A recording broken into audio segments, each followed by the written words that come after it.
Oi gente, meu nome é Pedro e eu vou passar para vocês hoje a aula de Química, falando especificamente sobre radiação. Para começar, a gente tem que falar sobre o que precedeu e o próprio conceito de radiação. A gente começa falando sobre os raios-x. A gente fala raio-x, esse termo, justamente por causa da incógnita. Ninguém sabia exatamente qual era a natureza desse raio. Só se sabia que estava relacionado com a natureza elétrica e magnética da matéria. Era investigado na época experimentos sobre raios catódicos e como que eles afetavam os gases muito rarefeitos dentro das ampolas de vidro, e se observou que numa passagem de eletricidade, porque não existia o conceito de elétron ainda, só ia ser postulado por Thomson em 1897. Então, a passagem da eletricidade por essas ampolas de gases liberava um raio luminescente que era capturado por placas de chumbo. E como resultado disso, nós temos ali a imagem do que foi a primeira placa de raio-x feita na história, da mão de uma idosa de 79 anos, que foi feita pelo Röntgen, e aparecendo os ossos dela e o anel. Após isso, em paralelo, foram feitas investigações pelo Becquerel em 1886, um ano depois, sobre esse efeito desse raio fantasmagórico da época, dito assim, chamado raios urânicos, que era proveniente do urânio. Especificamente, essa descoberta foi feita acidentalmente. O Becquerel fazia um estudo sobre luminescência, fosforescência, e observou que tinha materiais que exibiam a fosforescência, que é o efeito de materiais que, quando são radiados pela luz solar, após um tempo eles liberam essa radiação de volta para o ambiente através da fosforescência.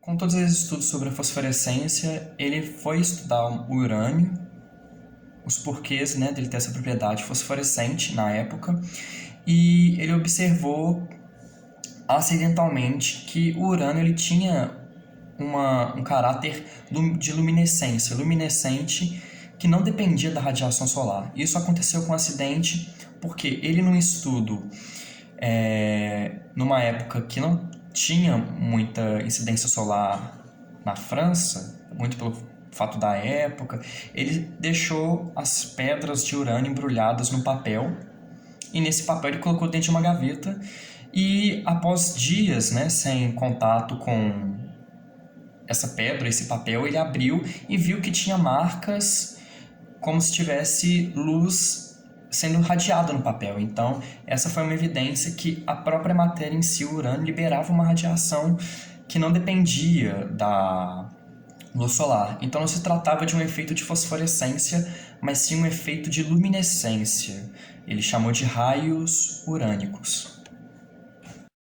Após esse estudo, em 1898, nós já temos a Marie Curie, que vai investigar os elementos rádio-polônio. Ela vai basicamente descobrir esses elementos através do estudo do que ela vai chamar da radiatividade. Ela vai ser a pessoa que vai inaugurar esse conceito, e ela vai ser basicamente o que a gente pode chamar de mãe dessa área de estudo. Ela vai abrir portas para a física nuclear, para estudar toda essa interação da matéria e da radiação. E ela vai conceituar isso, que a matéria, alguns elementos da tabela periódica vão ter propriedades de emanarem esses raios invisíveis, e é algo estritamente da natureza da matéria em si. E esse conceito vai ser algo que vai refletir muito nos conceitos da química e da física, porque há mais de 2000 anos se tinha a ideia de que o átomo era indivisível, muito pela própria etimologia da palavra. E a partir desse momento, e muito com o fato de também Thomson ter falado sobre o elétron, ter postulado o elétron, a gente começa a quebrar a ideia de que o átomo é indivisível, e literalmente ver que o átomo pode ser quebrado, ele é divisível. E por isso vai ser inaugurado todos vários estudos que vai começar a estudar os diferentes tipos de radiação e por que elas existem. E para começar, a gente pode falar da radiação alfa. A pessoa que começou a fazer esses estudos e categorizar muito quais são os tipos diferentes de radiação, né, esses raios invisíveis, foi o Rutherford. Após ter feito, né, as contribuições também pelo modelo atômico, que vai vir muito em comparação a isso, essa tentativa de misturar a física clássica newtoniana com a física de natureza eletromagnética, e esse modelo atômico do sistema solar. E com essa criação, ele vai poder fazer todas as explicações possíveis para categorizar essas formas de radiação. A radiação alfa, como vocês podem ver, ela vai respeitar a lei de Soddy, que é o quê? Quando um átomo sofre um decaimento alfa, seu número atômico diminui 2 unidades, seu número de massa diminui 4 unidades. Isso porque, basicamente, porque o decaimento alfa é uma radiação que basicamente o átomo original vai liberar uma partícula de hélio na ausência dos elétrons. E essa emissão alfa proporcionalmente vai diminuir a composição do hélio sem os elétrons na estrutura atômica. Por isso que vai ter esse decaimento de massa e do número atômico. Agora, ele observou que essa radiação alcança até 5% da velocidade da luz, ou seja, ela é muito maciça, digamos assim, uma radiação que está mais relacionada com o caráter de partícula, né? É uma partícula que se move como se fosse um átomo de hélio. Também foi categorizado a radiação beta, que está relacionado com uma radiação de natureza elétrica negativa, ao contrário da alfa, que é positiva pelo fato de ter 2 prótons. Essa aqui vai ser composta por uma partícula beta, que é uma partícula negativa. Essa vai ter uma velocidade quase perto da velocidade da luz, 5% de diferença do valor, e ela vai seguir a segunda lei da radioatividade, a lei Soddy-Fadians, que é quando o núcleo sofre uma reação e converte o nêutron em próton e elétron, ele altera seu número atômico, aumentando uma unidade e sua massa permanece constante. Os estudos sobre o nêutron foram feitos pelo James Chadwick e, como pode ser visto na imagem, a desintegração de um nêutron acontece produzindo um próton, um elétron e um neutrino. O próton vai estar agarrado na estrutura do átomo. O que vai sair ali vai ser o neutrino e o elétron. Essa partícula beta vai ser o que a gente vai chamar desse elétron que sai. A beleza da partícula beta é justamente ela não possuir massa, mas possuir carga elétrica, uma carga elétrica negativa. Agora, a radiação gama, ela vai ser uma radiação de natureza eletromagnética, muito pelo fato dela não ser, a trajetória dela no estudo não ser afetada por cargas e nem por massas. Como a gente pode ver na imagem, a partícula beta ela vai ser atraída por cargas positivas, a partícula alfa vai ser atraída por cargas negativas, muito pelo fato da natureza da carga das duas, mas a partícula gama, o raio gama, né, no caso, não é considerado uma partícula. Ela vai ser de uma natureza neutra. E isso vai cair em um outro tipo de estudo que vai ser rebuscado pelos teóricos Planck, né? E vai ser estudado posteriormente por outros físicos que vão se desenvolver mais nessa área. Esses físicos que vão estudar a relação entre radiação e eletromagnetismo vão ser, em sua maioria, que vão começar a inaugurar a física nuclear de uma maneira mais complexa, saindo do modelo do átomo planetário. Vai começar a tratar mais a física na perspectiva de Louis de Broglie e do Einstein, que vai falar do efeito fotoelétrico e da dualidade onda-partícula. Aqui eu trouxe uma imagem recente de um experimento que foi feito esboçando como que a própria luz tem essa dualidade de onda-partícula, representando em fótons, né, que são as caixinhas de energia que a luz pode ser representada, como se fossem pacotes de energia. Então, aquela ideia de a luz é uma onda e os átomos são feitos de partículas começa a se flexibilizar e as interpretações para a matéria começam a ter a interpretação que ela pode ser de natureza ondulatória e a luz pode ter uma natureza particular.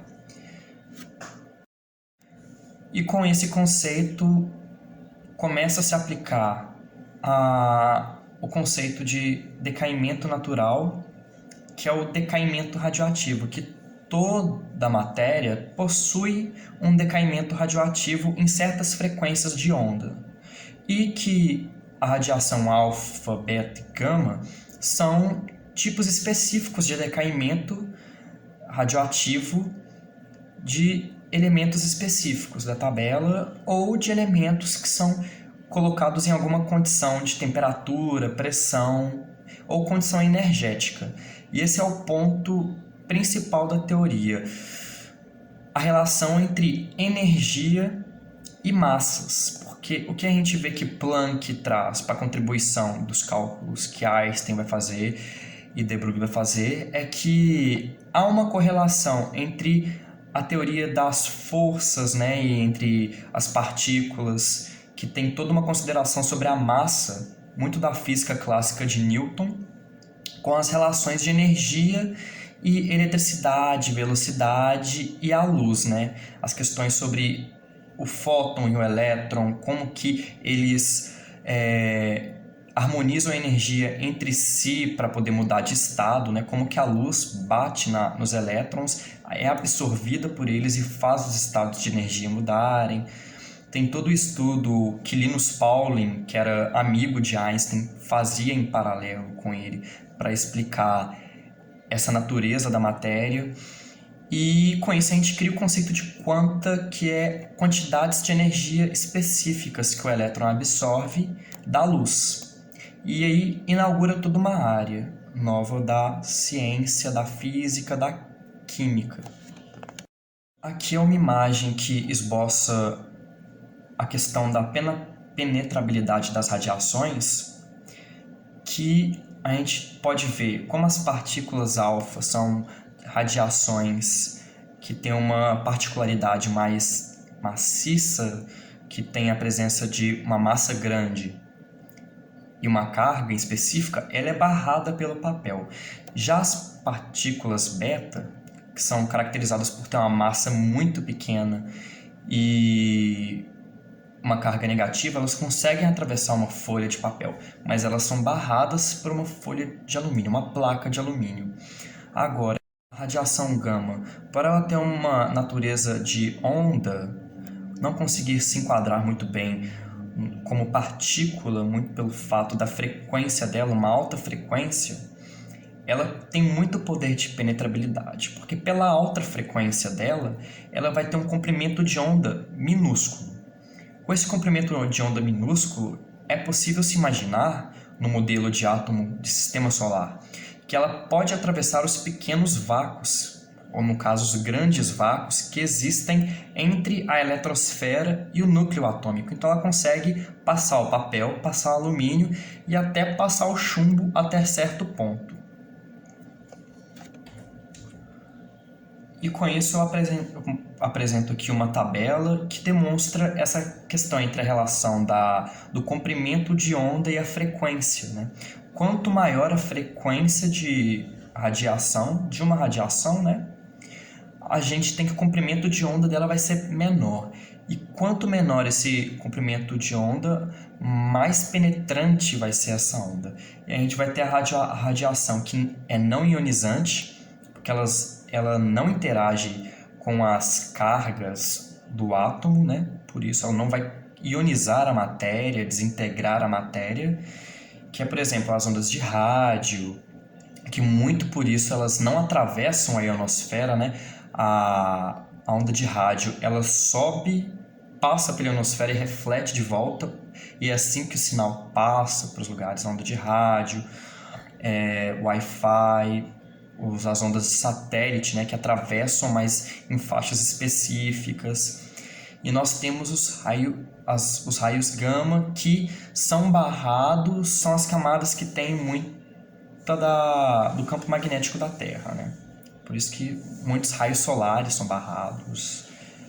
E um outro exemplo disso é os raios ultravioletas, que são barrados na camada que está acima assim, da troposfera, que é a próxima da estratosfera, na camada inicial da estratosfera, que é a camada de ozônio, que é onde a radiação ultravioleta é barrada.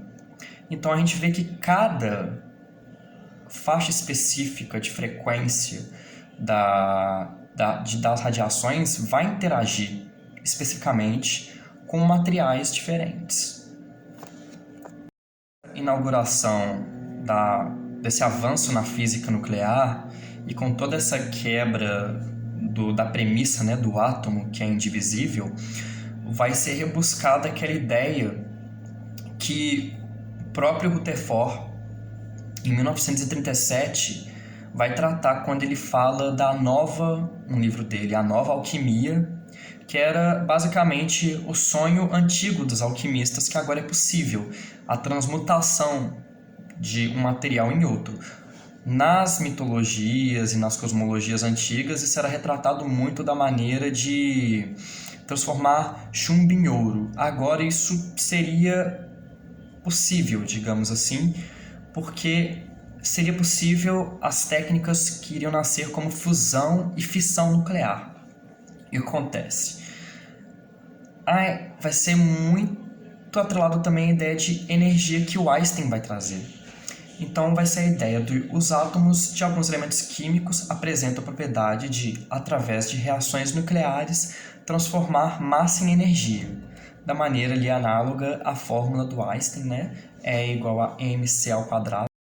E essa energia vai ser liberada através desses dois processos que eu já destaquei, de forma de calor ou radiação.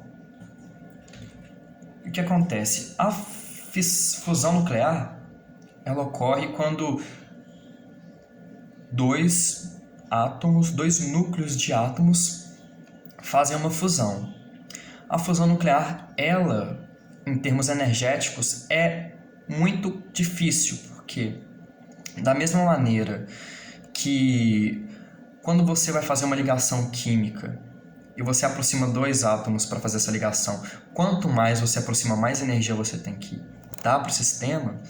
É a mesma ideia. Se você quiser fazer uma fusão, você tem que dar muita energia para o sistema para que esses dois átomos possam passar para um estado de plasma, basicamente, e consigam se unir numa estrutura só. Você tem que fazer com que a função de onda, digamos, dessas partículas da matéria do átomo se fundam, seja uma soma linear das funções de onda. E isso é muito energético, então é um processo que só acontece em estrelas em formação, como no caso o Sol. No núcleo do Sol acontece fusão nuclear, no núcleo da Terra, muito tempo atrás, já aconteceu, e a premissa da ideia é essa: são dois átomos que se fundem e, ao se fundir, só após isso, liberam energia. Agora, a fissão nuclear já é a ideia contrária, que é a quebra do átomo. Você vai partir o átomo e é um pouco análogo ao decaimento. Por isso que é uma ideia mais possível, é uma ideia que já é mais trabalhada, porque não se trata de dar energia para fundir os átomos, mas sim simplesmente separar eles.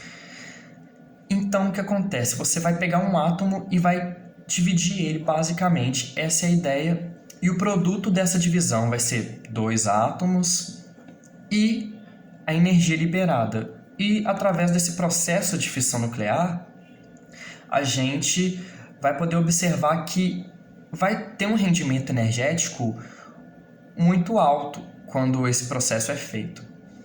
E aqui a gente tem um exemplo que é utilizado na fissão nuclear, no caso do urânio, que ali você tem um átomo de urânio, você quebra ele, forma... No caso ele está representado como 3 átomos, mas no caso do urânio são 2.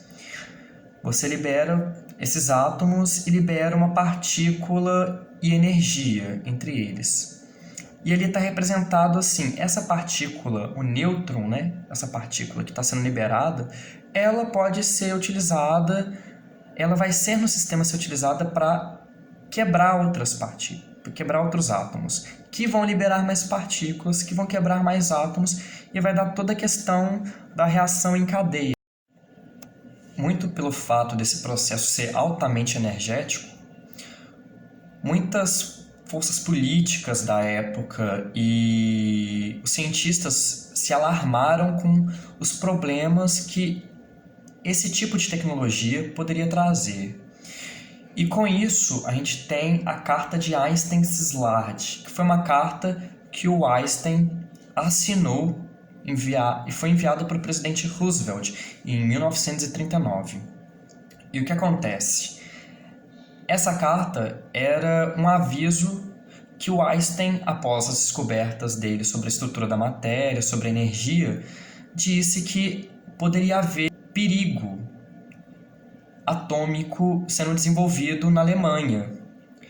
Muito pelo fato das teorias estarem evoluindo, eles poderiam ter uma nova arma atômica. E isso fez com que o presidente Roosevelt desencadeasse o chamado Projeto Manhattan, que foi um esforço dos Estados Unidos para desenvolver as bombas atômicas.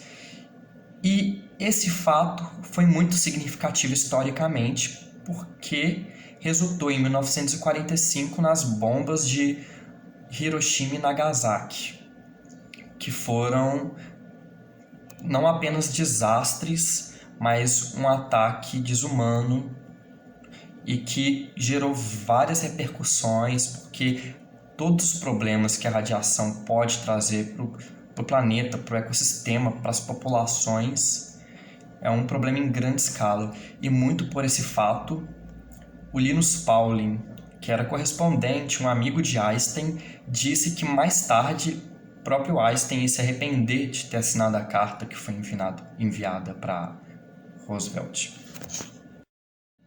Agora, além da particularidade do uso da tecnologia atômica e nuclear para fins bélicos e militares, também houveram fins energéticos para a sociedade, para uso doméstico, para uso industrial, que foi as usinas nucleares.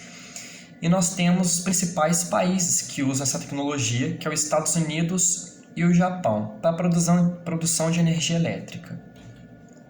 Agora, quais são as vantagens desse tipo de energia? A grande vantagem da energia nuclear é basicamente por ela não ter mais compromisso com petróleo e nem com carvão, que eram combustíveis fósseis, que a gente sabe que a liberação dos gases, da extração, de todo o processo de fabricação desse combustível geram muitos resíduos. E esses resíduos são extremamente nocivos para os seres humanos e para o ecossistema. Então, você já sai um pouco desse fato do combustível fóssil.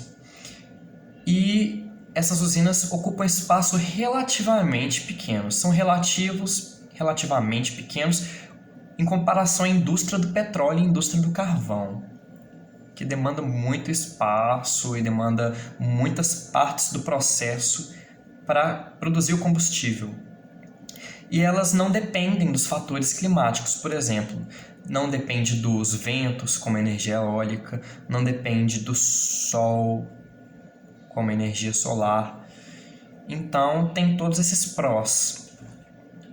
E aqui, como funciona uma usina nuclear, basicamente, para ter uma ideia de como que funciona esse processo, né? A gente tem ali o lugar onde está o urânio, esse urânio vai ser enriquecido, esse urânio enriquecido vai aquecer vapores.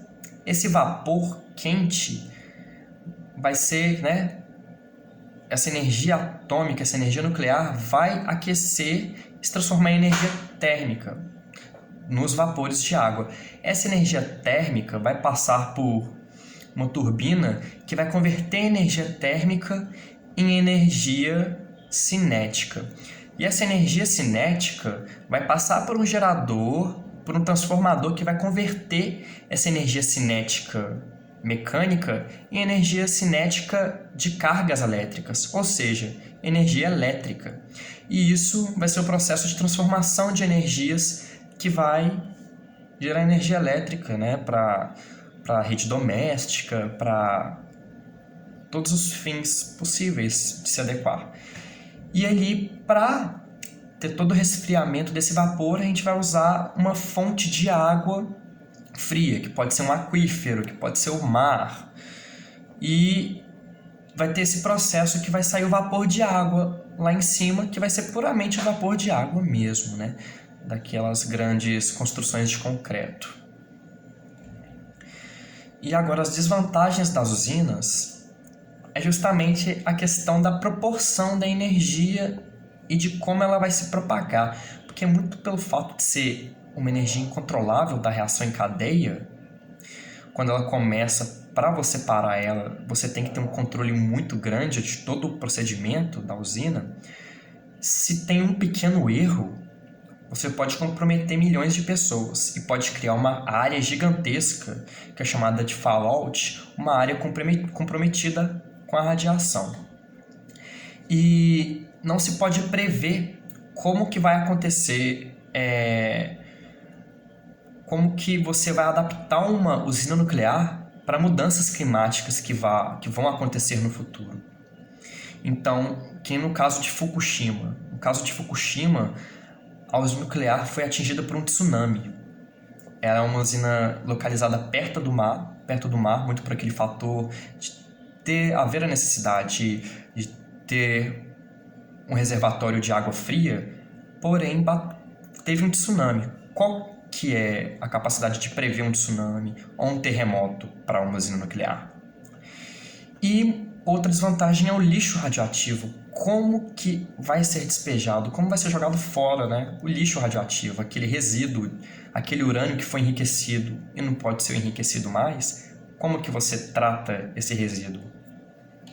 E aqui nessa imagem a gente tem o caso de Chernobyl, que foi esse caso de um erro pequeno num reator, né, no reator número 4 da usina de Chernobyl, que comprometeu a vida de vários militares que ficavam ali, né, que estavam naquele momento, que foi simplesmente um erro que teve um reator, a água aquecida evaporou muito rápido, o controle de temperatura não aguentou, explodiu, e com isso foi uma reação em cadeia e tudo começou a explodir e a radiação começou a espalhar. E a questão é, a radiação não tem como você mensurar precisamente como ela teve, quais foram os danos, porque esse dano perpetua durante muito tempo. E o caso de Chernobyl, em 1986, até hoje podem ter vestígios, não se sabe. Depende de toda uma investigação histórica e um estudo químico muito apurado. E a gente vê que isso também acontece em Fukushima, que comprometeu a vida da população e comprometeu o próprio Oceano Pacífico. E aqui eu trouxe, né, imagens toca a questão do resíduo nuclear, né? Aqueles latões que geralmente são colocados em aterros, são colocados no oceano, e tem muito problema sobre a poluição, né? A contaminação de aquíferos, ou a contaminação dos oceanos, que não se sabe ao certo como que vai se proceder, né? E ali a imagem do Blink, que é um personagem dos Simpsons, que traz muito essas questões contemporâneas, o problema da radioatividade, né, que é sempre apresentado lá pelo Sr. Burns com a usina nuclear dele, o Homer que trabalha lá, e todos os problemas que é demonstrado de maneira irônica no desenho, né? E aqui é toda uma problemática para ser imaginada no Brasil também, na usina de Angra dos Reis, que tem toda uma questão problemática ali, porque é um espaço que existe habitação, que os habitantes da região têm críticas sobre a própria usina, porque as estradas onde a população mora é de terra, qual que é o procedimento de evacuação? Os habitantes sabem evacuar a área, eles têm condição de evacuar a área, e todas as políticas sobre a terra indígena, né, que tem muitos indígenas naquela região que tem a área comprometida por esse risco iminente e não tem certo tratamento, não tem um tratamento específico, né, para solucionar esses problemas sociais, caso aconteçam, ou simplesmente em relação ao risco que esse povo está tendo ali. Então, basicamente é isso. Valeu, gente!